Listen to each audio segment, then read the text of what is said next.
Приветствую, уважаемые натуралисты! С вами канал ЗУ. Мы собираем большую видеоэнциклопедию про все виды животных планеты. Любите природу вместе с нами. Подписывайтесь и ставьте лайки. Они помогают узнать о мире животных большему количеству людей. Господа, пришло время поговорить о наших лучших друзьях из мира животных. Так исторически сложилось, что эти умные и верные создания всегда и везде приходят нам на помощь. Не очень понятно, почему между приматом и волком сложился такой природный симбиоз, но сейчас это уже не важно. А важно то, что сегодня у нас в гостях не просто друг, но еще и спасатель голых обезьян. Встречайте Сен-Бернара, доброго гиганта и спасателя альпинистов. Почему? Для этого нужно обратиться к истории возникновения породы. В XI веке монах Бернар основал приют для путешественников, который, как и тропа, был назван его именем. Это же имя было присвоено местной породе собак. Участок был расположен на перевале Большой Сен-Бернар на высоте порядка 2500 метров, в одном из самых высоких в то время населенных мест Европы. Он был трудным и опасным для путешественников из-за лавин, сильных ветров, крутых горных переходов и грабителей. В XVII веке монахи решили использовать собак для спасения людей, пострадавших от схода лавин. Толстая шкура надежно защищала Сен-Бернаров от льда и снега, а их необычайный нюх позволял находить пострадавших, погребенных под снежными лавинами и засыпанных буранами. К тому же Сен-Бернары сопровождали монахов в долину, и их способность чувствовать приближение лавин часто спасала путникам жизнь. К тому же, будучи выносливыми силачами, Сен-Бернары таскали на себе провизию. Крупные размеры и покладистый нрав делали их прекрасными вьючными животными. Самым знаменитым Сен-Бернаром был Барри. Первоначально эта порода носила название Барри, искаженное от немецкого «медведи». Барри в период с 1800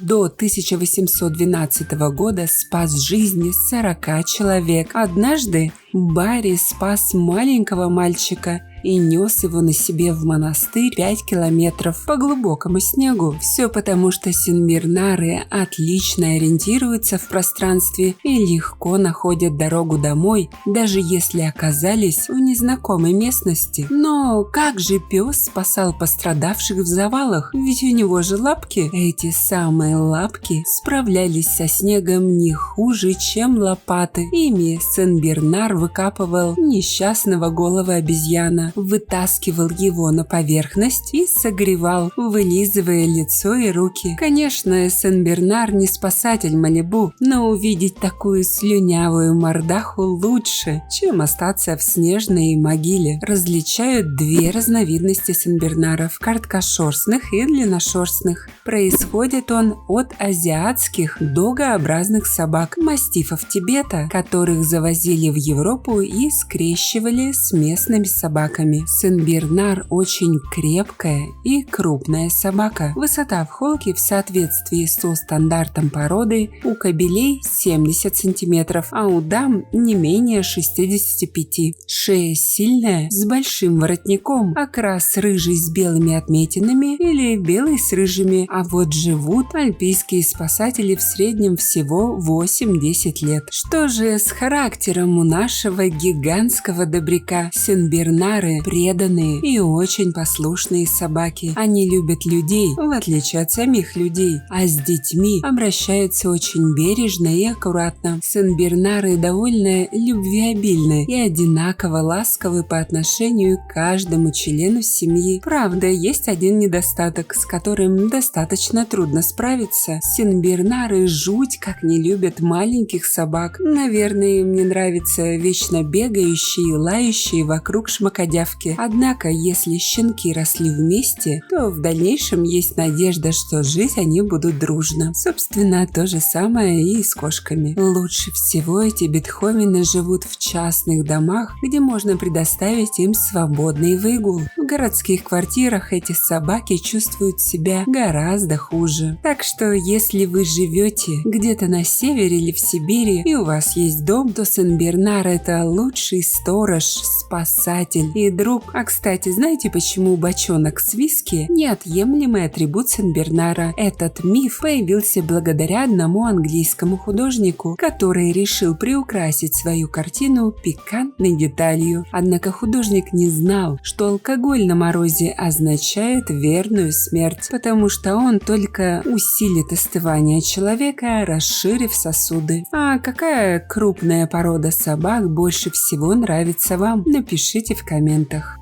Становитесь спонсорами проекта всего за 99 рублей в месяц. Этим вы поможете популяризировать зоологию, что очень важно в современном мире. Также обращаю ваше внимание на то, что у нас появились дизайнерские брендовые футболки от канала. Приобрести их можно по ссылкам в описании к видео. Спасибо, что посмотрели этот ролик. Не забывайте ставить лайки, писать комментарии о том, какого бы животного вы хотели бы увидеть в следующем видео и делиться этим видео с друзьями. Это очень помогает развитию нашего небольшого сообщества. Подписывайтесь на наши паблики по ссылкам в описании к видео. Там много интересного. С вами был канал о животных ЗУ. Мы собираем большую видеоэнциклопедию про все виды животных планеты. Любите природу вместе с нами. До скорых встреч!